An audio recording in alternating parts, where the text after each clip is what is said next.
Vous voyez la carte du monde? Eh ben, elle est fausse. Oui, votre vie est un mensonge, et je vous explique pourquoi. La carte du monde de référence, elle a été créée par un géographe flamand qui s'appelle Gerardus Mercator en 1569. À l'ancienne. Et Mercator, à l'époque, lui, il s'en fiche qu'elle soit précise parce que ce qu'il veut, c'est qu'elle soit pratique pour naviguer, cette carte. Le tout petit problème, c'est que pour faire ça, Mercator, il a juste dû changer la planète.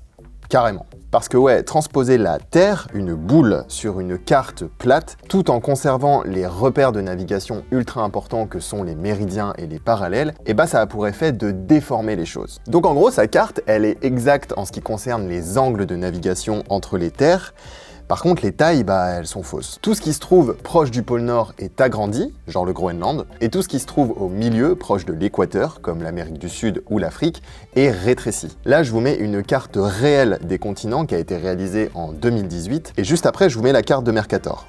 2018, Mercator. Rien à voir. Vous voyez la différence? Les organisations Africa No Filter et Speaker Africa, elles la voient. C'est pour ça qu'elles ont lancé la campagne Correct the Map, qui a pour objectif de remplacer la carte de Mercator, qui a fait son temps, avouons-le, par celle de 2018. Et au-delà du fait que cette carte, elle est basiquement fausse, il y a également l'idée pour ces organisations que cette représentation du monde a eu un impact significatif sur le continent africain qui se retrouve minimisé et marginalisé, alors que, quelques chiffres, avec 30 415 873 km² et 1,3 milliard d'habitants, l'Afrique est le troisième plus grand continent et le deuxième le plus peuplé du monde. Le continent africain représente à lui seul 6% de la planète, 20% de toutes les terres émergées, et en 2020, c'était 17,2% de la population mondiale. Si t'aimes ce genre de contenu, n'hésite pas à t'abonner.